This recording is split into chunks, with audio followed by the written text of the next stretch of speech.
Hello and welcome to a new video. Today we're gonna take a look at Incineroar in the Halloween Cup. Halloween Cup is now available, gives you 3 times the amount of starters that you usually would get for like the winning rewards, like in the 5 winning reward track, not at the end of the set sadly, but still more starters, which is really cool and why you should maybe play at least this week again.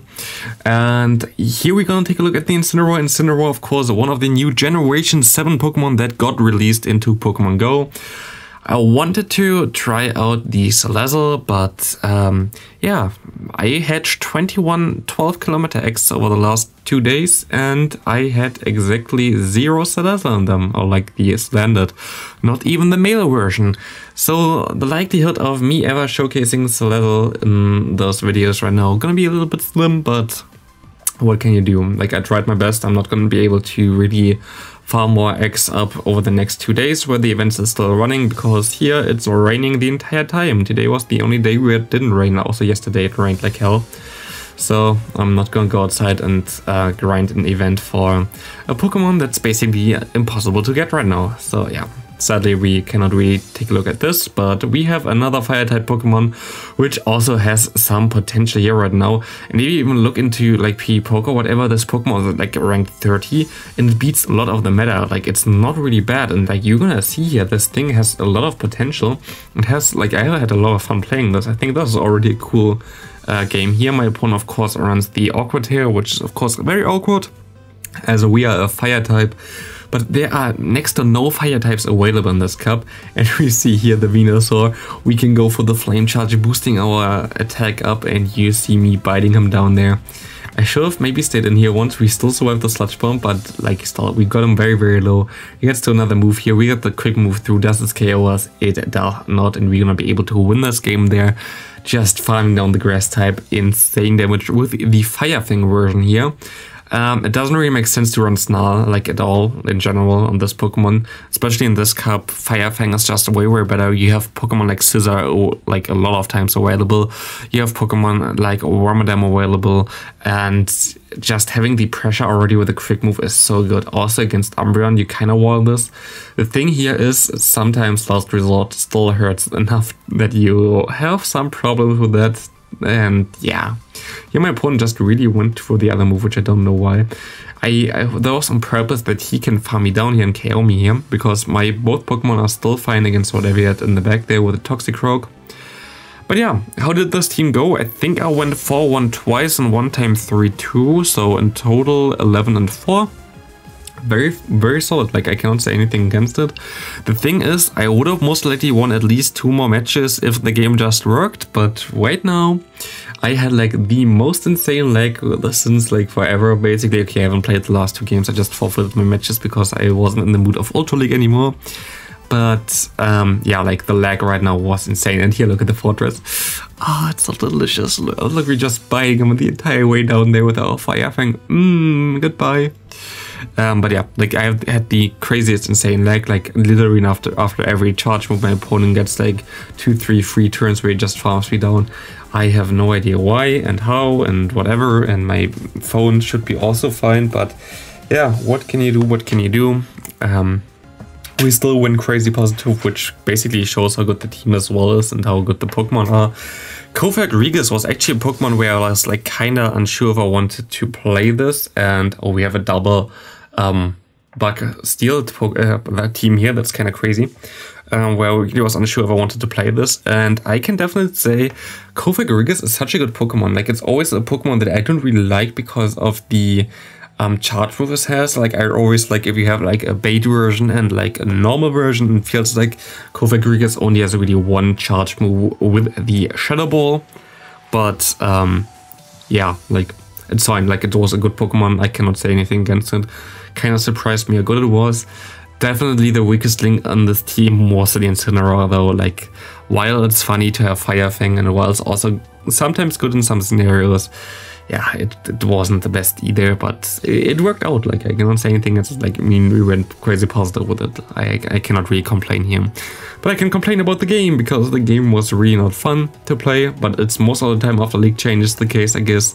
The thing is, which I saw like some confusion over on social media and in general, The current version of the game, there's also like another changelog came out today about the next version of the game, which should fix every thing that's a problem for Go Battle League. For basically, nearly everything that's on the help side for Go Battle League seems to get fixed in the next version, which seems to be cool, but we don't know, of course, yet. For the current version, there were already a lot of fixes for Go Battle League announced, and nobody saw them. And there I can say right now, because I asked people who are partnered, I'm not partnered with Niantic still, but I asked some people who are partnered, and they say the current fixes are not in the game yet, but they're gonna come into the game, or like in general to Go Battle League, before the next major regional event, which is gonna be the international event in Frankfurt, which is, I think, the same day as the community day. So prior to this, we will definitely see the updates from this version for Go Battle League already live, which is cool because we were waiting for this a little bit, and the current version already promised a lot of fixes, and the next version seems to do even more here. By the way, we're gonna have some nice lag here. I remember this again. Now we're like way lower than before. Very cool. But yeah, like the current version where everything is so buggy like this all right now, which you can see here in the gameplay, still is not the final version of what they basically announced for the fixes for this version. So stay tuned for what's to come for Pokemon Go and Go Battle League, and we will see if they can fix it. I'm not gonna overhype it right now. Of course, we're all waiting for this for a longer time, so we have to see when it's gonna come in and how it's gonna come in, but we should at least give them the chance. Primarina here, very interesting that this thing is also available. I was also looking at this, but then I saw where it's ranked, and it's like ranked 300 or something in the current meta. Yeah, like don't run Primarina in this cup. This is a cup based basically on ghost types and poison types and all the stuff, and you don't really want to face this. Wigglytuff is basically the only really good charm user in my opinion here. You can run Sylveon, but Sylveon as well doesn't really want to face a lot of stuff. But like the thing with the Wigglytuff is it would completely hardwall, for example, my Kofag Regas, and would hardwall stuff like the Sableye and in general those ghost type Pokemon that are also available right now. So the Wigglytuff is just way better. We had so many times where we had the matchup Nidoqueen against Nidoqueen, which is always kind of iffy for me. We have a shield advantage here, and let's see what our Kofag Regas can do here. We go for the Shadow Ball, putting him into red health, and we can farm down. This is gonna be the X-Zero, which is gonna do next to no damage because it's resisted, and we see the Incineroar coming in here. And I guess my Incineroar doesn't really have to do that much in this game anymore. We can go for another Shadow Ball. Gonna be able to put him very low. We go into Incineroar, my opponent goes into the Nidoqueen. We just gonna sack this thing here. He goes to the Earth Power. We can go into our own Nidoqueen, and we're gonna shield this move up and hope that this is the Earth Power and he didn't bait us, and he didn't bait us. That's crazy that he was so fast at 2 Earth Power though, and he denied me as well with a quick move, which was not very cool. I am not able to hit every charge like button there, but it's fine, doesn't matter, we KO'd him. And my opponent has a 1 HP Incineroar, which you're gonna be able to finish off with our Kofag Regas. Good game there.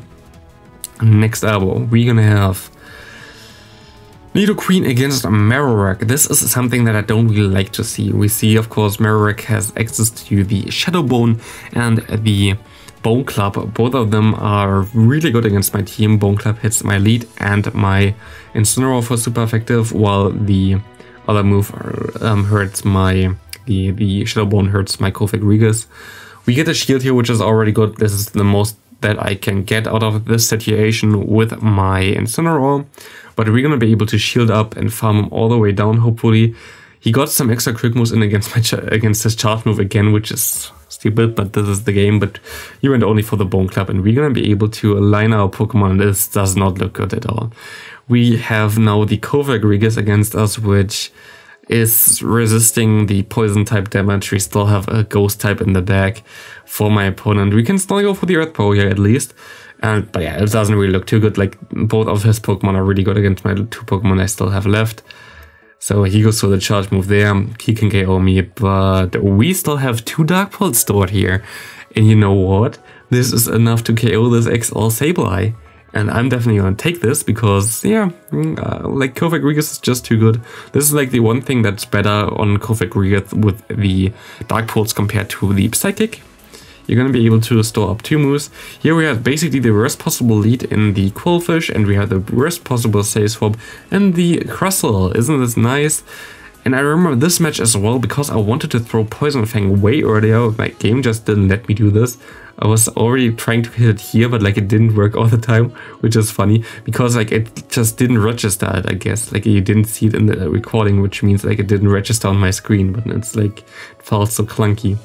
And my opponent had basically the entire hard counter team for me. Like his lead beats all my Pokemon actually. It's the hardest counter for my team. And his save swaps, yeah, both of them. Like both of the Pokemon in the back beat my Pokemon in the back, so there's not a lot that I can do here. Or is there? We can go for 1 Shadow Ball here, KOing this. We are very low, but we still have a shield left. And if we can go for 1 Shadow Ball, we're gonna be able to win this. We're gonna swap out here, and my opponent throws after 3. Can we get to the Shadow Ball? We need only 1 more quick move, and we're gonna be able to get there, but here on CMP. 1 Dark Pulse definitely wouldn't have KO'd him there. Like I think this would have done maybe like 40%. I needed the Shadow Ball. Everything went very well there. Of course, cool team by my opponent, but yeah, it's kind of sad though. Like I got so hard countered and nearly came back there. Kind of sad always to see this. We see the Grand Ball here. Does a lot of damage, but we get the shield and put him very low, and we can farm down with our Nidoqueen coming in the Dusclops again. Dusclops doesn't want to face an Earth Power either.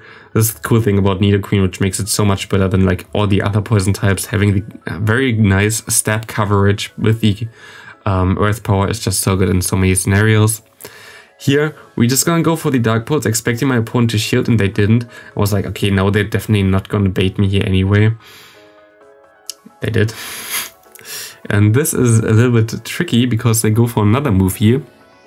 And now it's gonna be a little bit tough. Especially because they're gonna deny me here. And it's so annoying. It's always so annoying to basically lose the game because of my opponent denying my quick move. But this is not gonna help me anyway because we can farm down at least. But it's like, yeah, I would. The thing is just like if it would just work in one way consistent, I would be totally fine with it. But it just doesn't. Like it doesn't work in any way consistent. We see a Ninja here. That's kind of crazy. My opponent got an extra quick move in there as well, I think, which is cool. But we can go for a Poison Fang, gonna be able to KO him. But we're in a bad spot because we already lost a Pokemon. We lost Switch Advantage. Here's a Maverick, and there is not a lot that I can do. We're gonna be able to survive this Bow Club. We're gonna be able to swap out here. We still have a Moose stored on our Nidoqueen. It's gonna be the Poison Fang. We're gonna shield up here. Here's Shadow Ball, which is interesting. We're just gonna go for our charge move. Let's see if my opponent decides to shield this. They do not, and we see the Ascaf in the back, and I was like, why did you not shield this? Like, you could have still got a shield from me, and this thing cannot really do anything against me. But it's still a Dragon would hurt here. He goes for the Mega Horn. Like, what is your secondary move? Like, it has to be a Drill Run, and that's definitely not what you want to do there. What my opponent did. Drill Run is better against the Ghost. The Bug typing is resisted by the Ghost typing, so yeah. Here we have a very good lead here with the Galvantula against us. Galvantula is actually a very cool Pokemon as well, breaking a lot of Pokemon in the meta, but not really against my team. We have 2 very good answers against it, and we're just gonna go straight for the move. And here is the problem, Scrafty. Scrafty is of course a problem if you see my team and you see my state of the Nidoqueen. Nidoqueen is my Scrafty answer. We have it now against the Scrafty, but we also are very low, and we're just gonna swap out here. We see the Sylveon, we see the lag. I think my opponent got more quick moves in than I did, so that's not very cool, but that's the game we play. As I said, the game was very, very bad right now, but hey, we can just go for some Shadow Balls. KO this Sylveon, and we're gonna see this Scrafty coming back in. Can we still win this game? We're gonna let this go. It's gonna be the Power Punch. We're gonna go into our Nidoqueen, and they go for another Power Punch. Gonna be able to, he's like a 2+2 attack now, and counter super effective. It's like fast move damage against fast move damage, and we're gonna be able to shield this up and KO him with 1 more Fire Fang. Toxic Rocklead is always the worst for me. I lagged in the beginning here already, and this is crazy. Look at this. He needs always 6 moves for the Mud Bomb. I need 5 moves for my Poison Fang, and he gets there before to 2 moves, then I get to 2 moves. And this is basically the problem right now. Like, he needed 2 more quick moves than me. 2 more to get to his 2 moves, and like, yeah. yeah, it's tough right now. It's tough right now. This is why we have the interlude season. It is horrible right now. Please don't take this game too serious. But I'm hopeful for the future, as we have now more changes in the code again, and as we already have changes for like this version already, which is gonna come up pretty soon, hopefully at least, and might fix at least some stuff, and maybe towards World the game might be in a state where it's considered fixed, but we have to see until then. But here again, Kofagrigas gonna be a good boy, and Kofagrigas gonna be able to win this game for us. Thanks all for watching. See you in the next video. Have a great rest of your day, and yeah, have fun with the Halloween Cup.